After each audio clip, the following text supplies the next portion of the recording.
अस्सलाम वालेकुम, मैं हूं मुनीज़ जहांगीर और आप देख रहे हैं प्रोग्राम स्पॉटलाइट। पीका कानून से सहाफ़ियों की आवाज़ दबाने की कोशिशों के बाद अब सहाफ़ियों का माशी तौर पर इस्तेसाल करने के लिए हुकूमत ने FIA के ज़रिए इनके और इनके तमाम घर वालों के बैंक अकाउंट्स बंद करने का सिलसिला शुरू कर दिया है।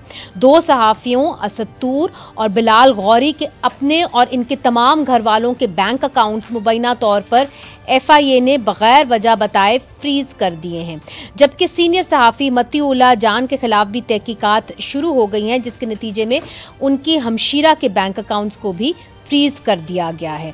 वाज़ेह रहे कि लाहौर हाई कोर्ट ने 2024 में ये करार दिया था कि FIA अदालत की इजाज़त के बगैर अकाउंट्स फ्रीज नहीं कर सकता, जबकि बलोचिस्तान में प्रेस की सूरत हाल और भी गंभीर है।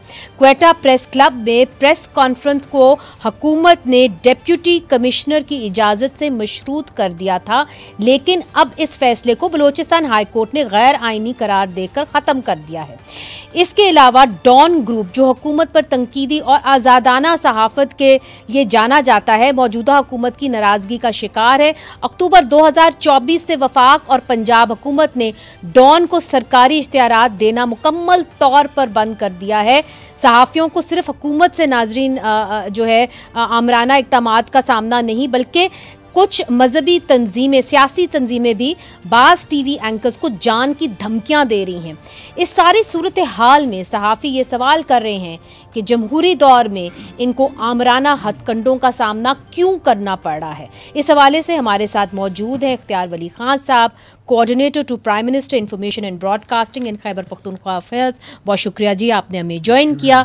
अयूब तरीन साहब हमारे साथ मौजूद हैं, सेक्रेटरी जनरल है क्वेटा प्रेस क्लब के, आपका भी बहुत शुक्रिया। और अरशद अंसारी साहब हमारे साथ मौजूद हैं, सेक्रेटरी जनरल PFUJ। सबसे पहले अयूब तरीन साहब, आपकी जानिब सबसे छोटा कह दें हम सूबा तो नहीं है तो सबसे बड़ा रकबे में, मगर तवज्जो शायद सबसे कम मिली है।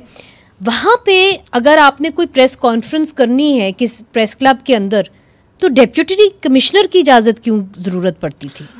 मुझे बहुत शुक्रिया, ये आपने बहुत इम्पोर्टेंट पॉइंट की तरफ इशारा किया। ख़ासकर क्वेटा प्रेस क्लब पे जो पाबंदी लगी कुछ महीने पहले कि वहाँ अगर कोई प्रेस कॉन्फ्रेंस करना चाहता है या कोई सियासी जुमात कोई सेमिनार वगैरह करना चाहता है, इससे पहले कभी भी नहीं हुआ, यानी ज़िया-उल-हक़ के मरशला में भी इस तरह कोई इक़दाम नहीं हुआ था जो इस दौर में हुआ। और उसमें डिप्टी कमिश्नर की जानिब से ये एक नोटिस जारी किया गया क्वेटा प्रेस क्लब को, और कहा गया कि आइंदा जो भी कोई सेमिनार करवाना चाहता है, कोई भी पॉलिटिकल पार्टी हो, तो उनका परमिशन ज़रूरी है। सर, ये कब किया गया?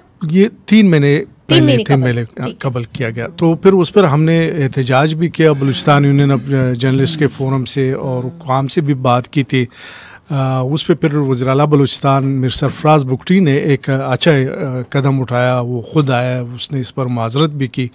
क्वेटा प्रेस क्लब वो हमारे बलोच पश्तून सोसाइटी में एक मेड़ होता है, मरका होता है, तो वो जरगा लेकर आए थे, हमारे माजरत भी किया था। फिर ये कोर्ट में केस चल रहा था और गुज़िश्ता रोज़ नहीं, उसने नोटिफिकेशन नहीं लिया, लेकिन गुज़िश्ता रोज़ बलूचिस्तान हाई कोर्ट के डबल बेंच ने, डिविजनल बेंच ने ये फ़ैसला दिया कि नेक्स्ट जो है वो इस तरह के अहकामात डिप्टी कमिश्नर क्वेटा जारी नहीं कर सकता है, कि किसी को भी अगर कोई सेमिनार करना है तो बहुत इज़्ज़त और एहतराम के साथ और आज़ादी के साथ वो प्रेस क्लब में सेमिनार भी कर सकता है, प्रेस कॉन्फ्रेंस भी कर सकता है।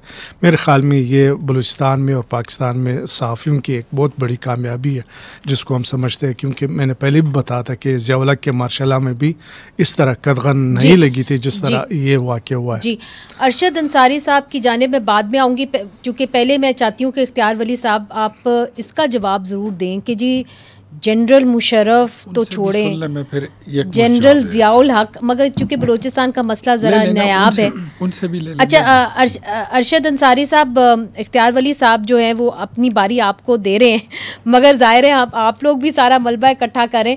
देखिए, क्वेटा में तो ये हाल है कि आपको डिप्टी कमिश्नर के बग़ैर आप अपनी आवाज़ नहीं खोल सकते। मैं आपको एक और ख़बर देती चली जाऊं कि ह्यूमन राइट्स कमीशन की हिस्ट्री के अंदर कभी ऐसा नहीं हुआ कि उनको एनओसी की ज़रूरत हो किसी भी प्राइवेट होटल के अंदर कोई राउंड टेबल करने की, मगर हाल ही में उन्होंने एक राउंड टेबल कहा था कि जी हम बलूचिस्तान के लिए करना चाह रहे हैं, मगर उनको कुछ लोग आए, एहलकार आए और उन्होंने कहा कि आपको होटल को कहा आपको एनओसी चाहिए होगी, जब तक आपके पास एनओसी नहीं होगी तो आप राउंड टेबल नहीं कर सकते। एचआरसीपी को ये कहा गया, जो human rights commission of Pakistan की हिस्ट्री में पहली दफ़ा हुआ। तो अरशद अंसारी साहब, क्या हो रहा है डॉन टीवी के हवाले से भी और बाकी जो दीगर सहाफ़ी हैं? शुक्रिया मनीज़ा। इसमें वो कुछ हो रहा है जो बारी तो कोऑर्डिनेटर साहब ने कहा ना कि उनको दे दें, बारी तो अभी इनकी है, ये हमारी बारियां लगा रहे हैं। तो बात ये है कि ये ऐसा तो मार्शाल्लाह के जोड़े खौफनाक अदवार है। आपने नाम भी लिया, ज़िया-उल-हक परवेज़ मुशर्रफ के मार्शाल्लाह थे, और उन मार्शाल्लाह अदवार में आपको पता है कि किस तरह साफ़ियों ने जद्दोजहद की और आज़ादी सहाफ़त और आज़ादी इज़हार का आलम बुलंद रखा, और कोड़े भी खाए, लाठियाँ भी खाई हमारे बुज़ुर्गों ने, लेकिन उस पर कंप्रोमाइज़ नहीं किया। लेकिन मैं आज जो देख रहा हूँ, जिस तरह ये कोयटा प्रेस क्लब की बात की आपने, ये एक ज़ाहिर अयूब तरीन हमारा दोस्त है, उन्होंने उसकी मदद भी की और हाई कोर्ट ने उसको उस पर अपना फैसला भी दिया और सरफराज बुख्ती साहब भी वहाँ गए। लेकिन ये एकदम होता क्यों है? इसके पीछे कौन है? कौन लोग ये कराते हैं? डिप्टी कमिश्नर की क्या हैसियत है? वो किसी प्रेस क्लब के ऊपर एक नोटिफिकेशन जारी कि यहाँ कोई तकरीब होगी मुझसे बगैर पूछी नहीं होगी। एचआरसीपी अगर अपने फंक्शंस कराती है, वो तो कोई इतने बड़े फंक्शंस नहीं कराते, उनके पास अपनी भी जगह है, वहाँ पे आप होटल में जाके कहें कि हमारे से एनओसी लें। मैं समझता हूँ कि ये ऐसा दौर पहले कभी सख्त से सख्त मार्शाल्लाह के दौर में इस तरह का दौर नहीं आया जो आज इस जमहूरियत में हम वो देख रहे हैं। तो ये कहने के लिए तो जमहूरी हुकूमत है, लेकिन इनके जो इस जमहूरी हुकूमत के जो इक़दामात हैं वो किसी भी सख्त मार्शल्ला से भी आगे बढ़ के हैं। तो मैं समझता हूँ कि ये भी आपने बात की, आपने पैका देख ले कि यही वो हुकूमत है मुस्लिम लीग नून की 2000 पैका में यही लेके आए थे पैका ऑर्डिनेंस, फिर उस पैका को उठाया तहरीक इंसाफ ने, उसने इम्पोज किया, फिर वो हाई कोर्ट में जस्टिस चीफ जस्टिस थे उस वक्त अतर में, उन्होंने सस्पेंड किया। आज हम फिर उस पैका के पीछे हैं। असल में ये जो लोग हैं ना, मैं ये हमेशा ये कहता हूँ कि ये जो आज़ादी सहाफ़त के चैंपियन बनते हैं ना, ये सिर्फ उस वक्त बनते हैं जब ये अपोजिशन बेंचेस में होते हैं। जब ये इक़्तिदार में आते हैं तो ये इंटायरली डिफरेंट इनका सिनेरियो होता है, इंटायरली चेंज हो जाते हैं। ये फिर इनसे अभी ये देख लेना जी, इनसे पूछ लेते हैं। इख्तियार वली साहब, आपने हमारे जो दोनों यहाँ पे लीडिंग जर्नलिस्ट हैं उनकी बात सुनी। सियासतदानों का तो झोली दामन का साथ होता है सहाफ़ियों के साथ। वो ये कहते हैं कि अब चूँकि आप हुकूमत में आ गए हैं तो जब आप अपोजिशन में आएंगे फिर हमारे साथ खड़े हो जाएंगे, तो अब क्यों नहीं आप आर्टिकल 19 आज़ादी इज़हार राय को आप रिस्पेक्ट देते? इज़हार आज़ादी या जिसको आप फ्रीडम ऑफ एक्सप्रेशन कहते हैं ना, हम लोगों ने उसकी बड़ी गलत एक तशरीह खुद से कर ली है। जो मर्ज़ी है बोलो, जिधर मर्ज़ी है बोलो, जैसे मर्ज़ी हो बोलो। अब डिस्पाइट कि हम ये भूल रहे हैं कि बलूचिस्तान के इस वक्त मखसूस हालात हैं क्या। जाफ़र एक्सप्रेस का वाक़या मेरे ख़्याल में वो एक गैर मामूली वाक़या था। वहाँ पर लोगों को बसों से उतार कर जिस तरह मारा जाता है, BLA और दीगर दहशतगर्द तंजीमें वहाँ पर जिस तरह कार फरमा हैं, और आपने देखा कि वहाँ पर फिर नैरेटिव बिल्डिंग की जाती है सोशल मीडिया के ज़रिए, प्रेस कॉन्फ्रेंसेस के ज़रिए। तो ये तो ऐसा ही है कि मतलब आप स्टेट के अगेंस्ट खड़े हो रहे हैं, मुल्की मफाद के अगेंस्ट खड़े हो रहे हैं। मैं बात कर रहा हूँ, मैं कह रहा हूँ ना, बलूचिस्तान के हालात उससे पहले के ख़राब थे, उसको हुकूमत समझ चुकी है। मेरे ख्याल में आपको मुझसे ज़्यादा इल्म है, आप इस मुल्क की बड़ी बाखबर सहाफ़ी हैं, आप कोई घर सोई हुई सहाफ़त नहीं करती, मुझे पता है आपका। तो उन हालात को अपने सामने रखते हुए अगर हम अपना काम भी करें और तरीके से करें, सहाफ़त पे कोई पाबंदी तो नहीं है। बलूचिस्तान हो, कोयटा प्रेस क्लब हो, पेशावर प्रेस क्लब हो, इस्लामाबाद प्रेस क्लब हो, बीइंग अ डेमोक्रेट, मैं कभी भी इसका दिफा नहीं करूंगा कि आज़ादी सहाफ़त पर कोई कदगन लगे। मैं खुद खड़ा रहा हूँ सहाफ़ियों के साथ, सिर्फ अपोजिशन में नहीं। मेरा आप ट्रैक रिकॉर्ड देख लें, मैं हुकूमत में भी सहाफ़ियों के साथ खड़ा हूँ। जो चीज़ें हुकूमत की गलत होती हैं मैं उसके खिलाफ बोलता रहा हूँ और मैं उस फरीक के साथ जाके खड़ा हो जाता हूँ जो हक पर होता है। लेकिन मैं आपको बताऊँ कि बलूचिस्तान के मामलात जो हैं वो स्पेशल सर्कमस्टांसेस हैं। वहाँ से आपको इस चीज़ को आप बहाना बना करके हमारी आज़ादी इजहार पर, ठीक है आपको हाई कोर्ट ने ऑर्डर दे दिया, ले लें, लेकिन आप बेहतर है कि जो भी प्रेस कॉन्फ्रेंस हो, जो भी एक्टिविटी हो, अगर आप गवर्नमेंट को ऑन बोर्ड रख कर करें। हालांकि ये जो मैं इधर कह रहा हूँ दिस नॉट माई ड्यूटी, ये बेहतर होता कि बलूचिस्तान हुकूमत के जो तर्जुमान है शाहिद रिंद साहब, वो इसको अच्छे तरीके से आपको एलाबोरेट कर सकते थे, वहाँ से कोई और हुकूमती तर्जुमान कर सकता था। लेकिन being a representative of federal government I believe, जो मैंने कह दिया, पैका एक्ट की बात की अंसारी साहब ने, तो अंसारी साहब लेट मी रिपीट इट कि अगर आपके पास झूठी खबर नहीं है तो इंशाल्लाह कोई आपको डरने की जरूरत नहीं है। अच्छा, जो लोग झूठी खबरें गढ़ते हैं और स्टेट के अगेंस्ट बयानिए बनाकर फैलाते हैं और जिससे वो हुकूमती मामलात में रखने डालते हैं और पाकिस्तान को नुकसान बनाते हैं, पैका एक्ट से खतरा उनको है। ऑलराइट, ये जो आपने अपनी दो बातें कही हैं इसको हम आगे लेके बढ़ते हैं, छोटा सा वक्फा शामिल करते हैं, फिर हाजिर होते हैं। Welcome back. अयूब तरीन साहब, जो इख्तियार वली साहब ने पहले कहा, उन्होंने कहा कि बलूचिस्तान के अंदर हालात ऐसे हैं, टेररिज्म इस तरीके से बढ़ रहा है, सोशल मीडिया इस तरह का नैरेटिव बना रहा है कि बेहतर ये होता कि जो भी प्रेस कॉन्फ्रेंस हो रही है आप डिप्टी कमिश्नर को ऑन बोर्ड लें, हुकूमत को ऑन बोर्ड लें और फिर press conference Quetta press club में करें।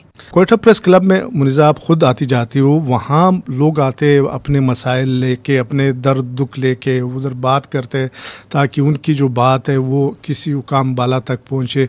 और पॉलिटिकल पार्टीज आते हैं या अंजुमन ताजरान के लोग आते हैं या किसी के अपनी बात करने के आता है, क्योंकि उनको प्रेस क्लब से एक उम्मीद होता है, वो एक उम्मीद लेके आता है। और ये जो लेकिन ये कि अगर आप फिर सियासी जुमाते हैं, अभी बलूचिस्तान के इशू पे वो कोई गोल मेज कॉन्फ्रेंस करवाना चाहता है या ह्यूमन राइट्स कमीशन की जानिब से कोई सेमिनार होता है, इस्लामाबाद में कराना चाहते थे जिसके पर कदम लग गई। उसका रिजल्ट ये हुआ कि फिर लोगों ने यही काम उठलू में शुरू किया, सेमिनार उठलू में किए।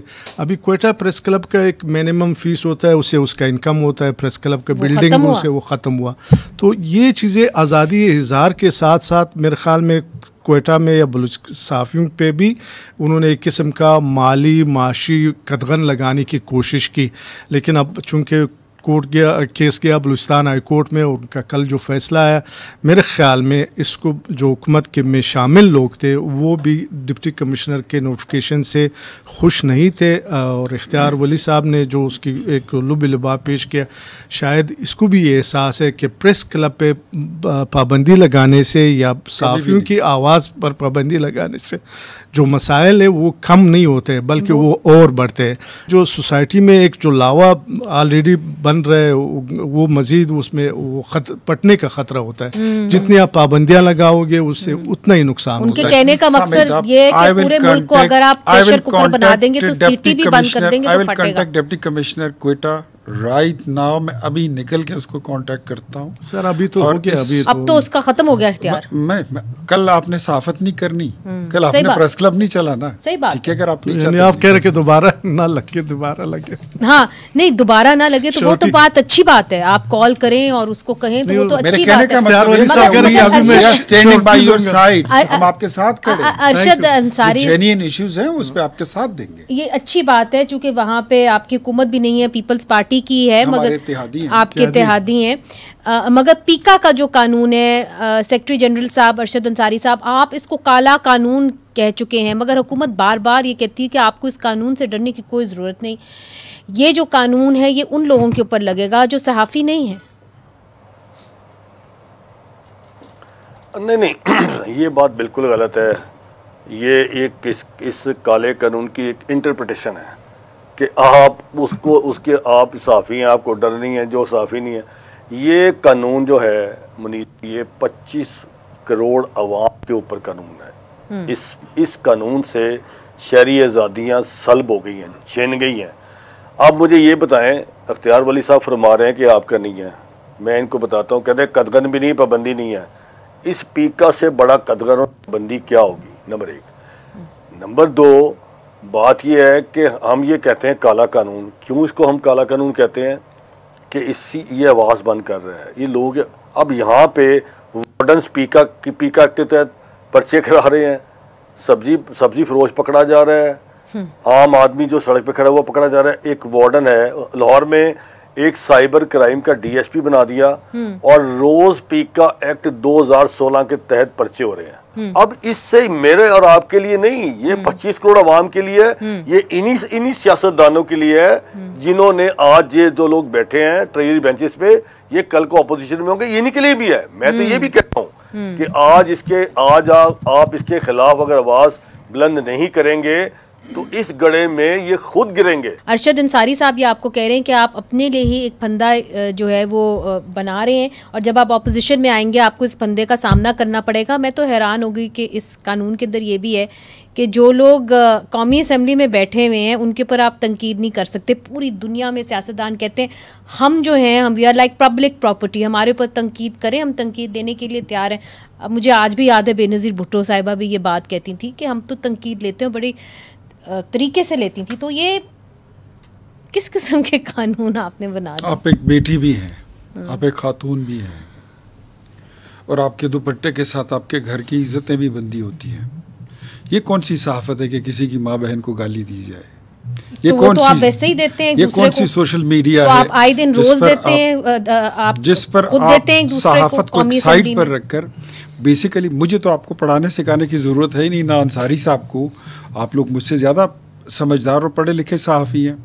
सहाफ़ी का काम होता है बैलेंस्ड तज्जिया देना, उससे ये बूना आए कि आप किसी तरफ बाइस्ड हो चुके हैं, आप कोई साइड ले रहे हैं या आपकी सहाफ़त। ये फैसला कौन करेगा कि वो बाइस्ड है कि नहीं? खुद हुकूमत? आप खुद कर लें, जो साफ़ी है वो खुद ही कर ले। कानून के अंदर तो ऐसा है नहीं कि खुद करेंगे, खुद ही कर ले। उन्होंने उसके अंदर ट्राइब्यूनल्स कानून की तरफ तो मैं जा ही नहीं रहा हूँ।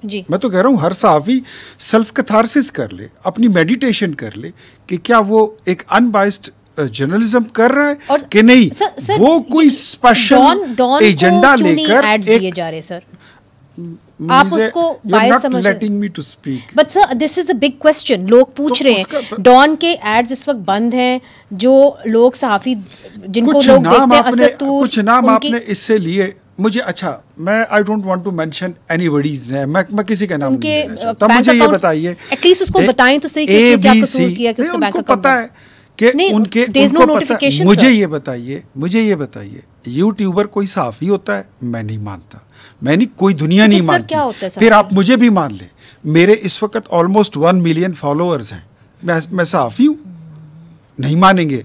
इस तरह मुझसे ज़्यादा सिविल लोग हैं जिनके 1 मिलियन प्लस फॉलोअर्स हैं, क्या वो सब सहाफ़ी है? नो। सहाफ़ी मैं तो उसको मानता हूँ जो तरबियत याफ्ता है, जिसके पास, जिन्होंने एक प्रेस क्लब के साथ नहीं, आप खुद ही कर ले, आपकी तंजीम ही कर ले, PFUG कर ले, CPA नहीं कर ले, कर ले, तो फिर आप अपनी सफ़ों में ज़रा ढूंढ लें कि कौन से ऐसे लोग हैं जो सहाफ़त का लिबादा ओढ़कर आपकी सफ़ों में घुस आए हैं और वो सहाफ़ियों को नुकसान पहुंचाते हैं। जिसके ऊपर खुद वज़ीर आज़म जाके उनकी जो भी तकरीब होती है उसके ऊपर तकरीर भी करते हैं, कहते हैं कि ये कायदे आज़म मोहम्मद अली जिन्ना का पेपर है। उनको एड्स क्यों नहीं दिए जा रहे? बंद क्यों हो गए उनके एड्स?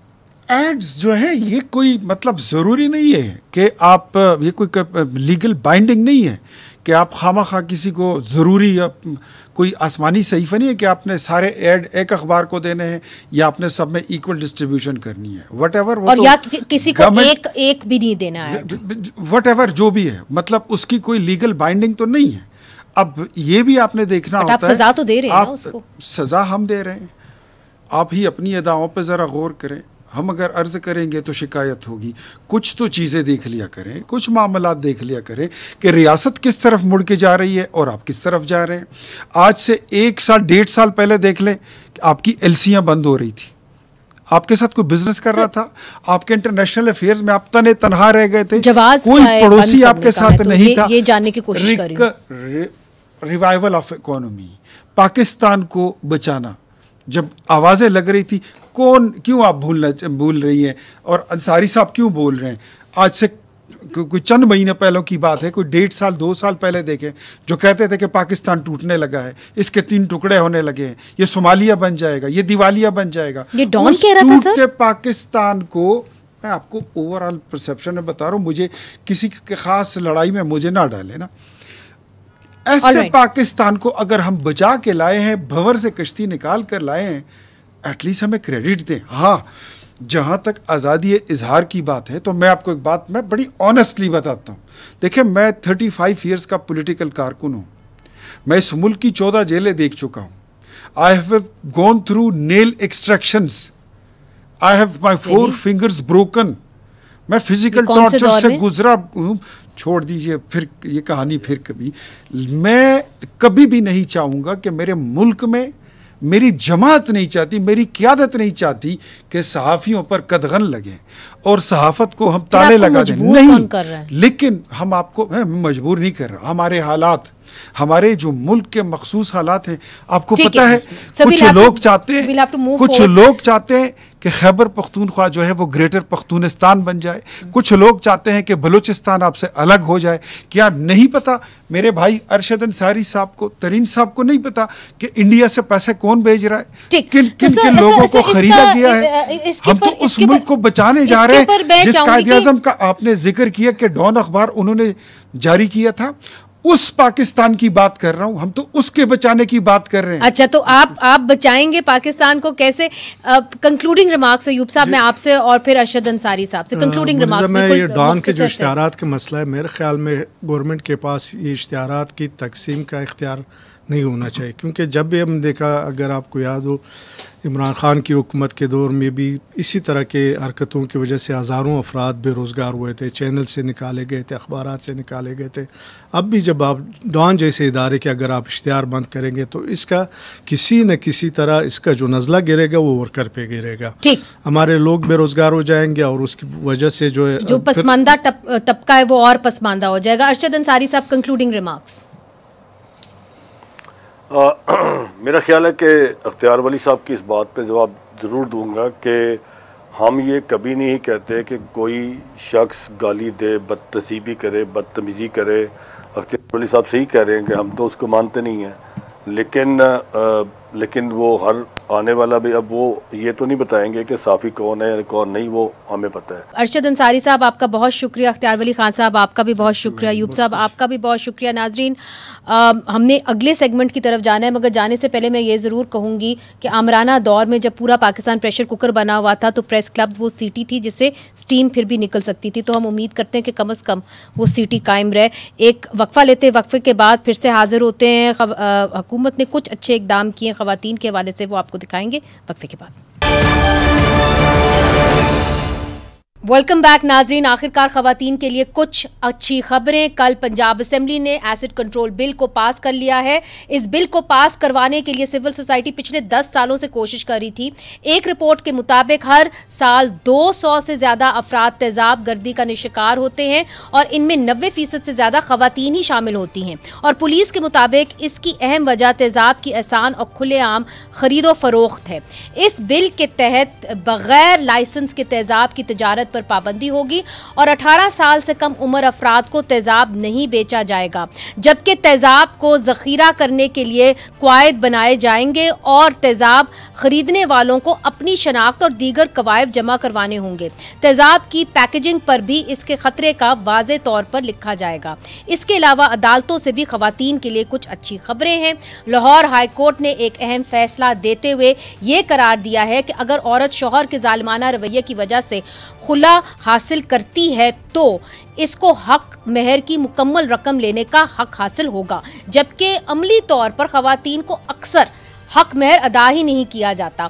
सुप्रीम कोर्ट के सीनियर जज जस्टिस मंसूर अली शाह ने एक हालिया फैसले में यह करार दिया है कि दुल्हन को जहेज, दुल्हन के तहाइफ या तहाइफ के तौर पर दी जाने वाली तमाम चीज़ें और जायदादें इसकी मलकियत तस्वर होंगी और तलाक या अलहदगी की सूरत में भी मालकाना हकूक खातून के पास ही रहेंगे। इसके अलावा सेनेट की कायमा कमेटी बराए कानून ने फैमिली कोर्ट्स तरमीमी बिल की मंजूरी दे दी है, जिसके तहत फैमिली कोर्ट तलाक के मुकदमे की पहली समाअत पर ही बीवी और बच्चों के लिए आर्जी तौर कफालत की रकम तय कर सकेगी और अगर शौहर हर महीने ये रकम अदा नहीं करेगा तो फिर इसका मुकदमे में दफा पेश करने का हक वापस ले लिया जाएगा।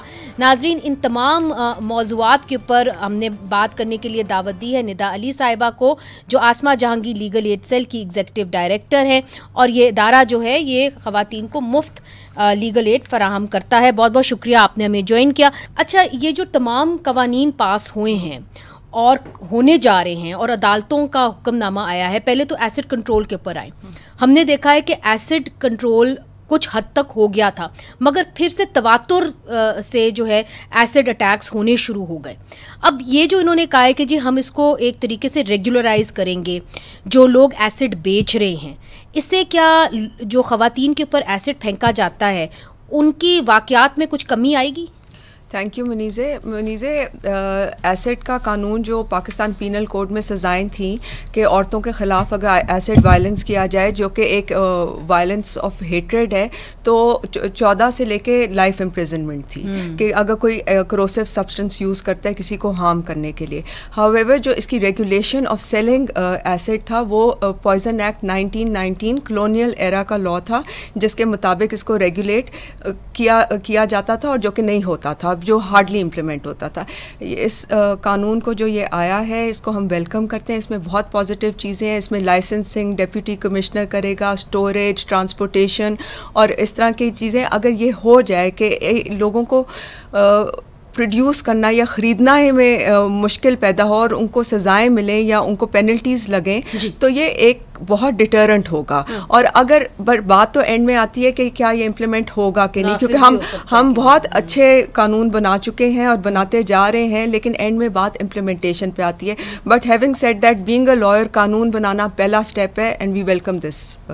अच्छा, अब दूसरी तरफ आप ये भी देखिए कि ये जो एक बात हुई है खुला के हवाले से, ये बड़ी अहम बात है। हमें यह अक्सर बताया जाता है कि जी हक महर जो है वो चाहे डिवोर्स हो या ना हो, हक महर तो मिलेगा ही नहीं, सब ये कहते हैं। अब ये कहा गया है कि अगर बीवी आके कहे कि जी मेरा खावंद जालिम था और मैं खुला यानी कि मैं राइट टू डिवोर्स एक्सरसाइज करती हूँ और मैं तलाक ले लेती हूँ, तो उस सिचुएशन के अंदर ये बताया गया है कि जी उसको हक महर मिल जाएगा। तो पहले क्या होता था? देखिए, ये है कि एक कानून था फैमिली कोर्ट एक्ट 1964, जिसके मुताबिक आपको अगर आप ले चुके हैं खुला की सूरत में आपको 25% वापस करना पड़ता था, और अगर डिफर्ड है जो मिलने वाला है तो 50% आपको सिर्फ मिलता था। लेकिन ये फेडरल शरीयत कोर्ट की एक जजमेंट ने इसको अगेंस्ट इस्लामिक इंजंक्शंस डिक्लेयर करके स्ट्राइक ऑफ कर दिया था, जिसका बहुत मनफी असर पड़ा था। हमारे जितने केसेस AGHS आपको 1500 केसेस साल में करता है। मैं आपको बताऊं ट्रेंड ये है कि ज़्यादातर हमारे केसेस जो होते हैं पहले खुला के होते थे, अब ज़्यादातर मेंटेनेंस के होते हैं। औरतों की डिसएम्पावरमेंट है, इकोनॉमिक डिसएम्पावरमेंट है, मेंटेनेंस के होते हैं, रिकवरी ऑफ डाउरी के होते हैं और हक महर के होते हैं। अच्छा। तो अब आप हमारी जो शरह है ना इन केसेस की, क्योंकि इकोनॉमिक वायलेंस जो है हमारे एक्सपीरियंस के मुताबिक उसका सबसे ज़्यादा हाई इंसिडेंस है, तो अब इसका ये असर होगा कि आप देखें कि आदमी को हक है यूनिलैटरल डिवोर्स का। जब वो एक तरफा डिवोर्स औरत को दे दे तो वो हक महर की बनती है। लेकिन उन हालात में जहाँ पे एक औरत के रहने का इतना मुश्किल कर दिया जाए कि उसके पास कोई हमारे पास एक माशरा है जहाँ पे कोई औरत खुशी से तलाक नहीं लेती है, एक बहुत मजबूरी की हालत में लेती है। तो अगर उसको इन हालात पहुँचा दें कि वो एक अब्यूसिव मैरिज से वॉकआउट करिए और उसमें उसको हक महर भी डिनाई किया जाए, जो कि अब होना शुरू हो गया था, तो ये एक बहुत बड़ा उस एक और ये फेडरल शरीयत कोर्ट का ऑर्डर था। ये फर्स्ट में 2022 से ये शुरू हुआ था इम्पोज होना कि अगर वो खुला लेती है तो फिर वो हक महर उसको नहीं मिलेगा।